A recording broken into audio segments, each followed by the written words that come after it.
Yeah, that's right. I see the chat. I see y'all rocking. I see y'all coming. Hit that like button as you enter the building. You know what I'm saying? Hit that like button. Show your love. Show your support. You know what I'm saying? This that dope soul. This that new thing. Nobody don't know about it. What's the vibe, Knick family? What's the vibe? Are you panicking, or do you feel this ass whooping was just part of the process? I'm going to get right into it in terms of what stood out for me. We already know who the starters was. Let's get right into it. The bottom line in my opinion is that the Knicks are just not there yet.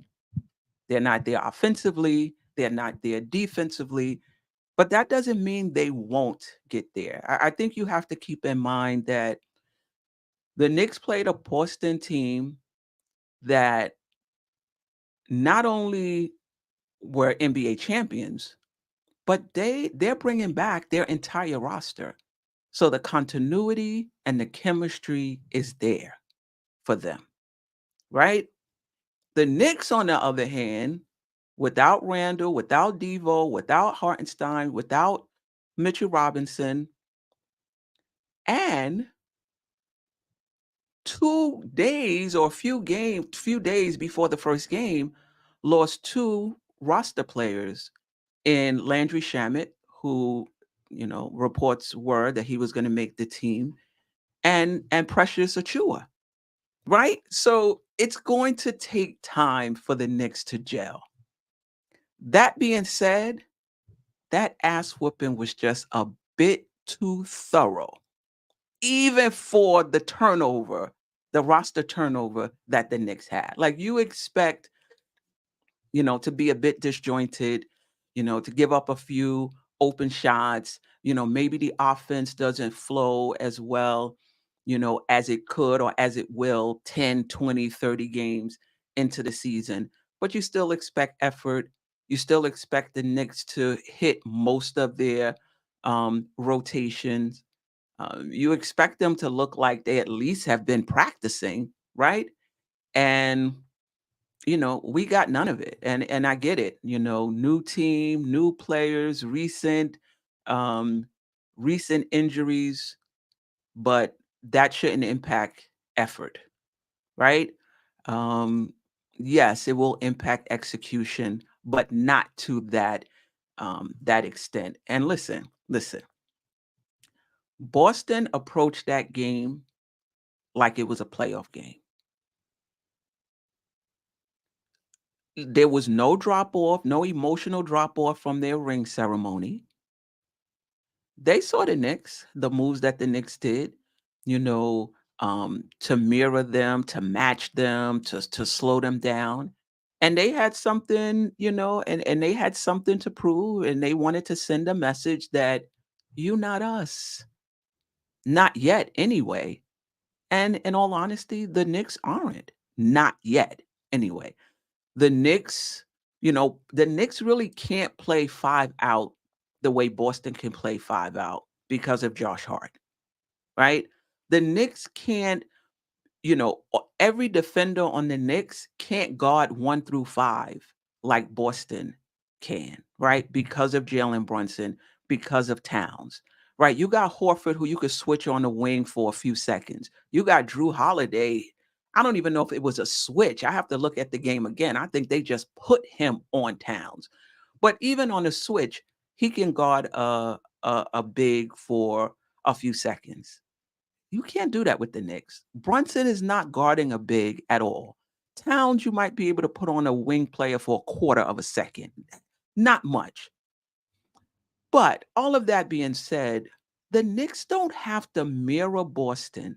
They don't have to be Boston to beat Boston, right? It's going to take us some time to find our identity. Now, we talked about this. I don't know if it was on the Queen's Court. Shout out to that panel and Simeon Russell, MBK, or if it was Lunchtime Live with Tony Crow. Shout out to him, Knicks and Bruises, about the Knicks identity. And I think when it comes to, because somebody said this in one of the chats, it might have even been the weekly show. When it comes to our identity, in terms of our culture, I don't think there's any change there, right? You show up to play, you give it what you have, you play for your teammates, you make sacrifices, you prepare yourself, you study film, you know your assignments, you come out, you attempt to execute. I don't think that changes as long as Tom Thibodeau is here. But in terms of our offensive identity, I'm not sure if that changed. Like if we're looking back to the time when we had RJ Barrett, Emmanuel Quickly, Julius Randle, yes, our offensive identity has changed. As a matter of fact, that shifted once they were traded anyway, right? We had a more free flowing offense, more ball and player movement with Devo in that starting lineup, Hartenstein, OG, Randall, prior to the injuries. And I think that part, who we were toward the second part, the end of the season, February on out, I think that part of our offensive identity will not only continue, but it's going to be bumped up to another level with this team on offense. But it is going to take some time. So hopefully the chat, I'll get to you guys a little later. I'm on my lunch break too, so I can't be here that much longer. But hopefully as a fan base, we're not panicking over one game. I think we're able to see the distance between us and Boston. And let's keep it 100. Boston is not shooting like that every game. And the Knicks are not playing defense like that every game, right? So the Knicks are not that far away from Boston, but right now, we're far enough.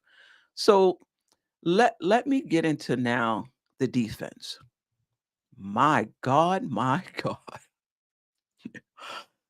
Just poor perimeter defense, for lack of a better word, at this time. And listen, we've seen this before, right? The Knicks defensive schemes appear to be, guard the paint, don't let guys get into the paint, rim protection, that's number one, defending the perimeter, number two. At least that's what it seems like to me. And just from the eye test, watching the Knicks game in and game out, they just didn't seem, this is last season, I'm saying, they just never seemed like a really good perimeter defending team. And the numbers bear it out. I think last season they allowed opposing teams to shoot 37% from three, and they were ranked 21 out of 30 in 3-point field goal defense. The season before that, they were eighth, but last season they were 21st. It remains to be seen what is going to be this year. If last night was any indication, we might be 30. But I doubt that'll be the case.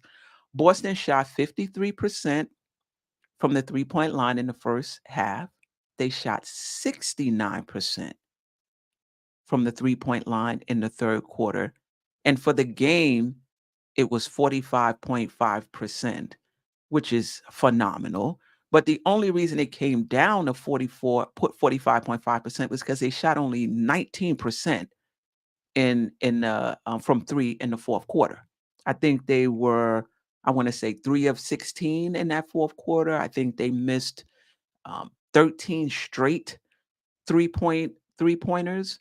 They tied the NBA record for most three-pointers in the game and had 13 wide open attempts in that fourth quarter to break the record and basically put it out of reach for the next century, you know. But they missed the shots, and that had nothing to do with the Knicks. They just missed the shot. So perhaps it was scheme yesterday and last night, as far as the 3-pointers we gave up. Maybe it was lack of defensive cohesion, but perhaps it was just Boston being that team. Boston just being that team.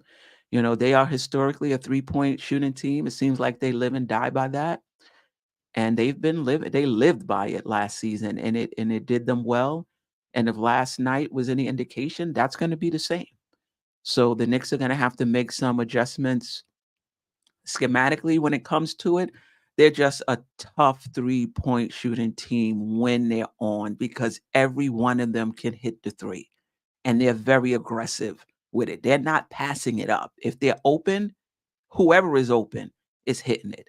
And the thing about it, because of that, if there's any penetration, even if it's just 2 steps in the key and the Knicks are in rotation, that means somebody is open and it's a wrap. At least last night it was, right? I'm not tripping. I'm not tripping. The Knicks have to be better. The Knicks will be better. OG and Bridges have to be better. Now, everyone's talking about wing stopping. Listen, when it comes to these star players, you're not stopping them. You're just not. The most you're going to be able to do is slow them down, make it difficult for them. Um, maybe they're inefficient when it's all said and done. But we didn't even do that last year. Jason Tatum had like 658 points in the first half. He looked like he was playing open gym and like Black Ops in the summertime, right? Like no pressure. Now, don't get me wrong. There were times when um, the defender was there and he just pulled up and shot over him. He was contested on some of those threes. But again, those type of players, you have to get into them without fouling early, early. Because once they get going and they get on a heater, it don't really matter what defense you play. And that's what it was with Jason Tatum.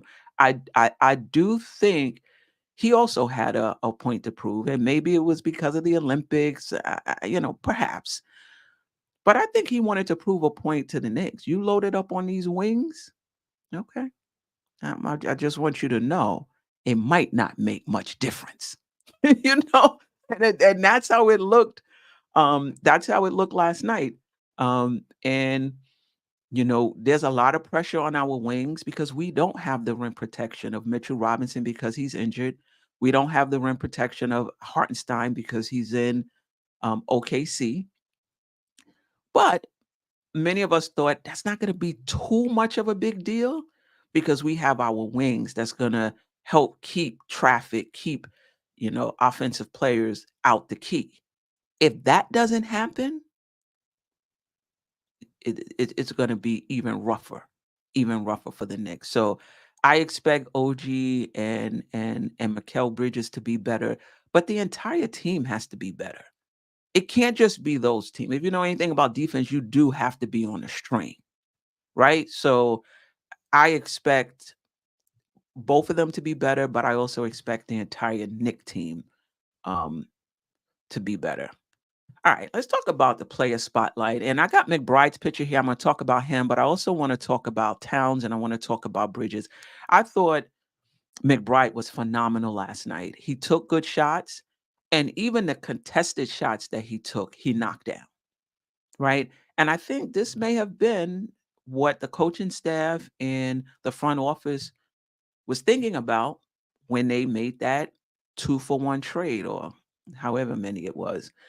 Basically, effectively, Rando and Devo for Karl Anthony Towns, that McBride would be the one to step into Devo's role. Now, I know some, shout out to Ajay, who I spoke to last night, will say we could have had both. And we could have, but keep in mind, if Devo was on this team, I'm not sure how many minutes Bridges would have gotten. I mean, excuse me, McBride would have gotten. Right, the way Cam is playing, it seems like he would have been locked in as that one. And the reports are that the Knicks see McBride more as a off guard. So it would have been a little crowded there. With Devo gone, now you get the most of what McBride has to offer. Now, will he shoot 80% from the field most nights? No, he won't. But it's the confidence and it's the stroke that should have us encouraged about him, his ability to continue um, playing that role for us. Now, McBride, and this is for every other Knick player on the team, have to get better at what Ron from Still Knick Fans, shout out to him, likes to say, these ancillary stats. When you look at the box score, other than scoring, 3-point shooting, a free, there wasn't a lot of rebounds, assists, steals. Wasn't a lot of ancillary stats. So the entire Knick team has to get better at chipping in these other categories other than scoring. And listen, and I think they will. Um, let's move on to Towns, another play I want to spotlight, and then I'll get to the chat as much as I can, including the super chat. Shout out to you, Paris Duggar. Listen, it was good to see Karl Anthony Towns in the post. We didn't see a lot of that in the regular season, excuse me, in the preseason. So it was good to see that in the regular in this first game. I'm not tripping that they put Drew Holiday on him. They did that with Randall as well. Sometimes, Chicago would put Caruso on Randall. Perhaps that allows the big to kind of come over and help. So I'm not tripping on that. But I do want Towns and the Knicks to punish that matchup. I mean, kudos to him. He did take one otherworldly fadeaway jumper in the post over Drew Holiday. Like, what was that? But after that, he took his shots. He backed the defender down, got into the key, took shots. That's what you want. That's what you want him to do. But I just felt like the Knicks could have went to that more often. They could have went to that more often. Make Boston make an adjustment. Either put a bigger guy on him, start double teaming. Now that's opening up other looks for guys. I just felt like we didn't get the most we could out of that. And for Cat, last night and here on out, it comes down to recognition and patience. Recognize when you have the mismatch, which he did. Take him into the post, which he did. But be patient. Relax. Be patient and get the shot you want. Take the shot you want, not the shot they want you to take. Relax, right? So going forward with Cat in the post, as long as there's recognition and patience, he's going to be fine. We saw the versatility, him in the post, the 3-point shot, driving the lane, the passing. He just has the entire package, on the offensive end, and we're going to see even more of that from Cat. So I'm not tripping. I think he played, I don't know, 24 minutes 24 minutes last night. I'm not tripping. I like the versatility. I like the space. He'll get better in that regard. The rebounding is there. We saw that in the preseason. I'm not tripping about the rebound. I think he had 7 rebounds in the 24 minutes. That'll get better. But defensively, he has to get better. But the entire Knick team has to get better. I understand he's not a rim protector. I get it. You can get some weak side blocks though, right? You can't just be you just can't be getting bodied in there, and I'm not saying that happened with Boston because most of their shots, a good percentage of their shots came from the 3-point line. I'm mostly reflecting on preseason. So he has to get better defensively, but so does the entire team. And then the last player I want to spotlight is Bridges. 16 points, 2 assists, shot 53.8% from the field, only 28.6% from the 3-point line. He missed, I think, 1 or 2 free throws that he had. In the first half, he was 0 for 5, 0 for 4 from 3. But in that second half, he hit 7 out of his 8 shots and 2 of 3 from the 3-point line. He found his groove in the second half. And, just Knick fans, family, let's just give these new players some grace. It's a new environment. It's a new role for them. Let's give them some grace. Let's give the entire Knick team some grace. A lot of roster turnover, right? 2 rotation players a day or 2 before the start of the season. Let's give this team some grace. Let's give the individual players some grace. Let's not panic. All right. Time check 109. All right. I want to talk about the Knicks by the numbers. And this was interesting because I felt like Boston was playing our game, or at least what our game was last season, which was the volume game. And everybody's talking about, not everybody, but people may feel encouraged that the Knicks shot 55%. Okay. They only took 78 shots. You're not winning the game shooting, taking 78 shots. Boston took 95 shots. Even if Boston wasn't as efficient as they was, that type of field goal attempt discrepancy, they still would have won the game. They still would have won, because that was our game last year. We weren't great shooters. But what would we do? We made sure we got up more shots than the other team, more three-pointers than the other team, went to the line more than the other team, didn't turn the ball over. We played the volume game. Boston played the volume game. I don't know if that was their intent, but they played the volume game and did it with efficiency, which is the blowout. They took 95 shots, right? So that's what, 17 more shots than the Knicks, and hit it at a 50.5% clip. I mean, come on. Right? The Knicks took 33 pointers. They took 61 3-pointers and hit it at a 47.5% clip. I mean, come on. The Knicks did go to the line more than they did. The Knicks went to the line 16 times, 75%. They only went 8, hit 87.5%. They out-rebounded the Knicks by 6 offensive rebounds. That's usually our game. Listen, there's some things we're going to have to change. Like, we're not going to be the team we were last year. That's evident. Boston had 11 offensive rebounds. We had 5. But to the Knicks' credit, though, they converted, they made good on those attempts. Even though it was only 5, they got 13 second-point shots out of those 5 attempts. Boston only got 15 second-chance points off of their 11 attempts. And the Knicks turned the ball over 11 times, which is not bad. But Boston, like I said, was in playoff mode. They turned the ball over 3 times. 3 times. Talk about somebody locked and loaded. That was Boston. That was Boston last night. I'm a get into the chat just for a little bit, and then I'm gonna tell you where you can find me for the rest of the week, and then I am out of here. All right. Shout out to Parish Duggar for the super chat. Appreciate you always rocking with Dope Soul Sports Talk. It was a no-win situation for a pissed-off, well-rested champion on ring night versus newly assembled team. We will look completely different next meeting in February. Right, we don't play them again until February. The trade will delay our trip 1 year. You know what? You might be right about that. I think even if we didn't make any changes and we kept Randall and DiVincenzo, there still would have been some chemistry continuity issues, if you will. Because remember, Randall didn't finish that season. Hart started, Devo started. Devo would be going to the bench. Hart would stay in the starting lineup. Towns wasn't, we wouldn't have had Towns.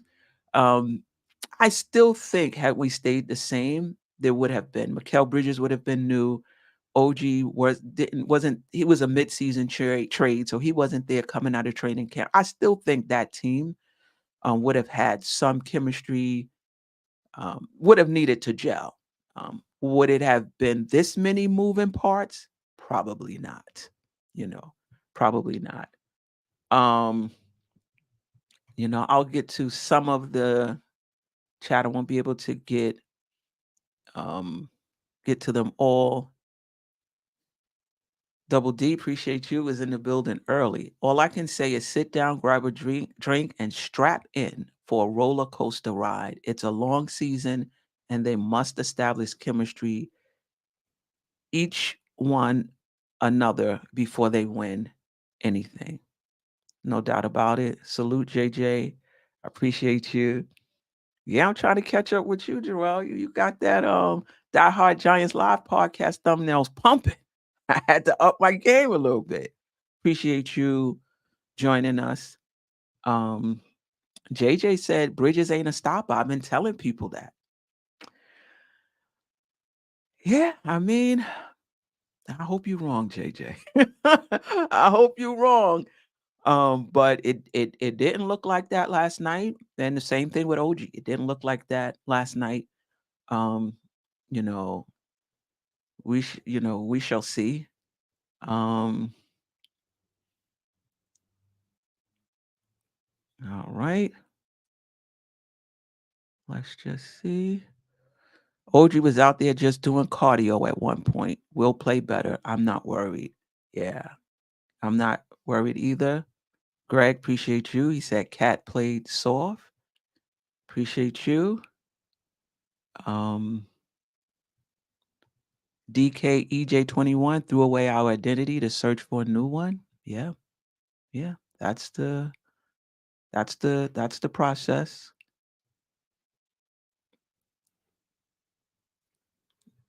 All right, let's see. Wingstop equal barbecue chicken. Leon Mitchell says Bridges is a rental. I don't think so.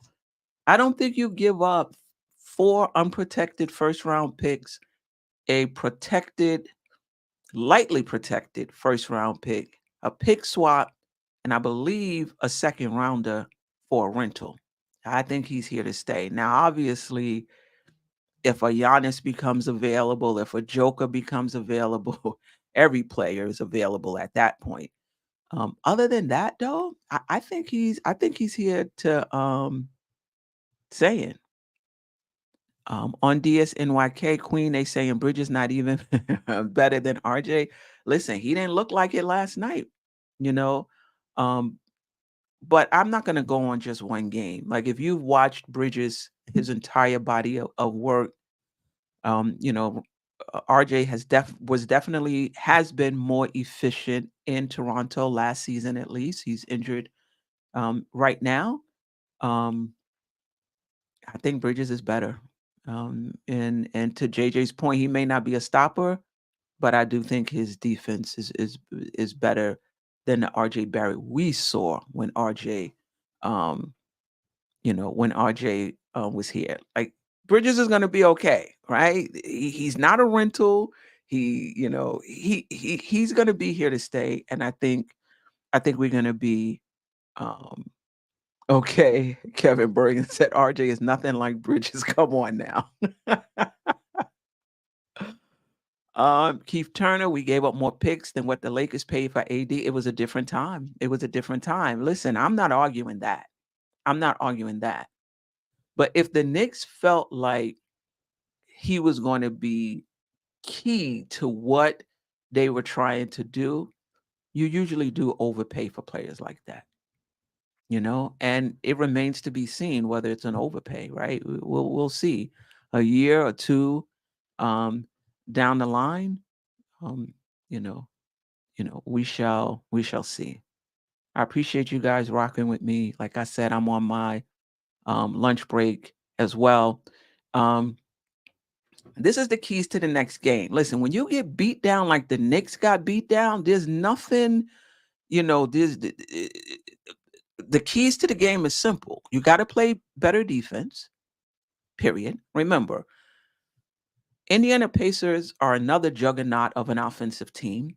If I'm not mistaken, they were number 2 in offense, at least top 5 in the NBA during the regular season, in offense. So there's no rest for the weary. Then whatever the Knicks had going on against Boston, they need to correct it quick, fast, and in a hurry, right? They're going to have to limit the transition opportunities for Indiana. So the transition defense has to be on point. And then when you get in the half court offense, you can't give up threes. You just cannot give up threes. And so the perimeter defense is going to have to be different. I mean, better against Indiana. I think it will be. Otherwise, we're looking at another loss, if it's not. Offensively, same thing. We got to, more players have to show up tomorrow, right? Brunson, Cat, McBride. Okay, we need more than that. Bridges in the second half. Appreciate you. We need some of that in the first half. OG, we need you to show up as well. So the offensive continuity, I'm hoping that we see a bit more cohesion on both the offense and the defensive end. And Kat, I don't know if you're listening to the show, but these are the two words I have for you for the rest of the season on offense: recognition and patience. Recognition and patience. The Knicks play Indiana Friday at home in October 25th, Madison Square Garden. I believe that game is on ESPN. As far as where you can find me, game recap the day after the game, probably 12:45 on weekdays, 10 o'clock on the weekends. I'm looking to go 30 to 45 minutes with these game recaps. Maybe some weekends I'll have some panel shows if anybody wants to join me. Just Nicking It Weekly Show, Thursdays, 9 p.m. You can catch me there, Jerrell, Geoff, Ajay, and then we'll also have guests that join us on that show as well. Cutting Room Floor podcast on Sundays. This is, it's an audio podcast, but I think I'm going to do it on YouTube and just download the audio portion. And this is where I'll get an opportunity to talk more about things that maybe I didn't have the opportunity to talk about during the week. Maybe expand on things that I did say. Maybe if my takes have changed, over the week, you'll get my most up-to-date takes on Sundays noonish on the Cutting Room Floor podcast. It'll probably be on YouTube, but it'll also be, on audio podcasts wherever you listen to your podcast.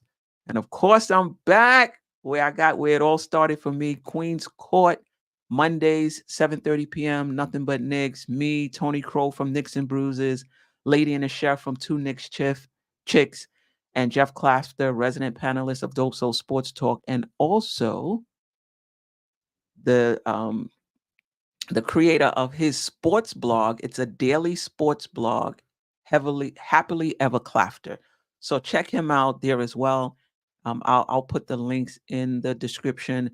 If the Knicks play on Monday, which they do this coming Monday, we'll go at 6 p.m. unless Sim, shout out to Sim, is doing a pregame. Then the show, we'll just cancel the show for that day. That's all I have. Thanks for watching. Follow me on X at BKSteph33, on IG at DopeSoulSports.life, particularly if you're also interested in my travels. That's where I'll be posting my pictures. I haven't done it yet. Don't judge me. I got a lot going on right now. But let me just shout out the chat really quick before I go. Sharon, appreciate you. Jerrell, Keith Turner, DN, RJ, Leon Mitchell, Alan Bradley. Some first-time names. If this is your first time, welcome to the channel. If not, welcome back. Subscribe to the channel. Hit the notification button so you'll know whenever I go live. Shout out to Nick Yak. Appreciate you. Sherwin, Chris, appreciate you. Cody, Keyshawn, JJ, of course, Jerrell, DN, Keith Turner, Building Blocks. If I miss anybody, y'all know my condition. If I say your name twice, you ain't special. You know my condition. I think Donald D was in here early. I think I got everybody. Greg was in the building. Ralph, Unreal, Tim Smith. I appreciate everybody for rocking with me. There's no channel without the chat, without, someone who wants to listen to what you and the panel has to say. I appreciate all of you. The Knicks play Friday, but the panel will be back Thursday. The Just Nicking It Weekly Show. Let's just see if, the fan base will be panicking. It will still be panicked, I should say. And there'll be much more time during that show to get to the chat. Until next time, family. Sister, you one of a kind. Yes. Sister, it's time you That's shine. Dope Soul. Where you at? Where you at?